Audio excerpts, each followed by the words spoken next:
उत्तर प्रदेश में होने वाले पंचायत चुनाव को लेकर इलाहाबाद हाईकोर्ट ने बड़ा फैसला सुनाया है। हाईकोर्ट की लखनऊ बेंच ने आदेश दिया कि प्रदेश में सीटों के आरक्षण में साल 2015 को ही बेस ईयर बनाया जाए। इसके साथ ही अदालत ने कहा है कि राज्य में 25 मई तक सभी चुनाव कराए जाएं।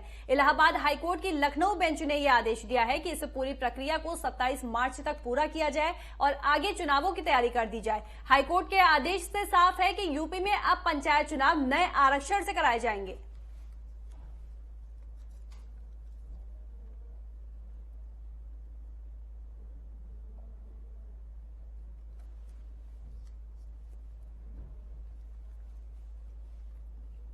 और ज्यादा जानकारी के लिए लखनऊ से हमारे साथ संवाददाता नितिन कुमार लाइव जुड़ गए हैं। नितिन, आपसे जानेंगे, जिस तरह से हाईकोर्ट के आदेश में साफ हो गया है कि यूपी में अब पंचायत चुनाव नए आरक्षण से कराए जाएंगे, क्या कुछ इसकी प्रक्रिया रहेगी?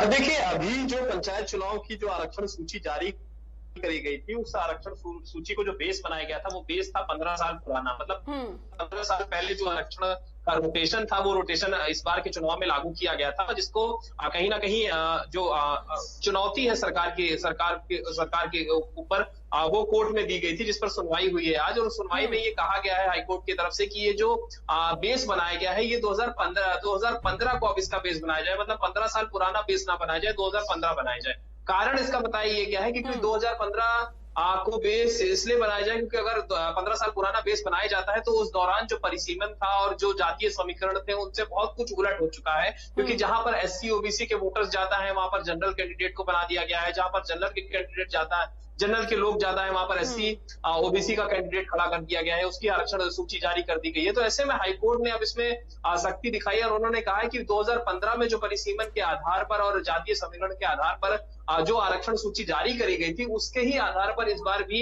ये जो चुनाव है, ये जो आरक्षण की सूची है, जारी करी जाए। बिल्कुल। और कोर्ट के इस आदेश को किस तरह से सभी पार्टियां देख रही हैं?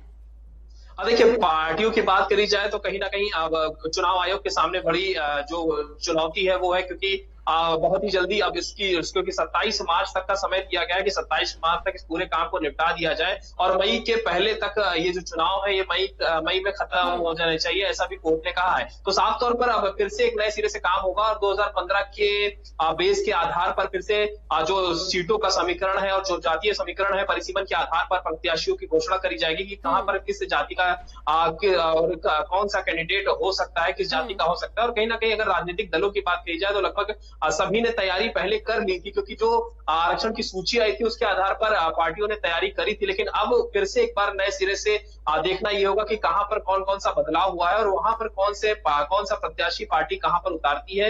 ये भी कहीं ना कहीं पार्टी के लिए चुनौती होगा।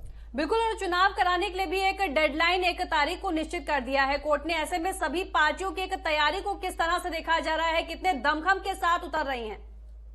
देखिए, 25 मई तक का समय है, ऐसा कि सरकार को दिया गया है कोर्ट की तरफ से कि 25 मई तक ये जो चुनाव है, इस चुनाव को संपन्न करा लिया जाए। और दूसरी तरफ अगर हम देखें पार्टियों को, क्योंकि पार्टियों के सामने अब बड़ी चुनौती है, क्योंकि अभी तक ज्यादातर जो प्रत्याशी थे उन्होंने अपने होर्डिंग बैनर वो लगाना शुरू कर दिए थे। लेकिन अब एकाएक जब ये फैसला पलटा है तो जाहिर सी बात है बहुत सी ऐसी सीटें हैं जहां पर जो प्रत्याशियों की जो जातिगत लिस्टें थी वो भी बदल जाएंगी, क्योंकि जो पुरानी लिस्ट थी वो अब बिल्कुल पूरा हो चुकी है। नई लिस्ट के आधार पर जो नए प्रत्याशी होंगे, उन प्रत्याशियों को फिर से एक नई तैयारी के साथ सामने आना पड़ेगा। और दूसरी तरफ अगर हम देखें पार्टियों का, क्योंकि पार्टियों ने साफ तौर पर कहा है कि पंचायत चुनाव वो चुनाव है जिसके आधार पर 22 के चुनाव की तैयारी और किसकी कितनी तैयारी है ये देखने को मिलेगा, चाहे वो बसपा की बात करें, सपा की या फिर बीजेपी की। तो अब कोशिश यही रहेगी कि जब एक नई लिस्ट सामने आएगी और उसके आधार पर जब प्रत्याशियों की घोषणा की जाएगी तो कहीं ना कहीं प्रयास यही रहेगा कि 22 को भी दिमाग में रखा जाए कि 22 में कैसे जनता के बीच जा सकता है। अगर वहां पर गांव ग्राम मजबूत रहेगा तभी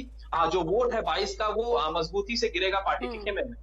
बिल्कुल नितिन, तमाम जानकारी के लिए धन्यवाद आपका।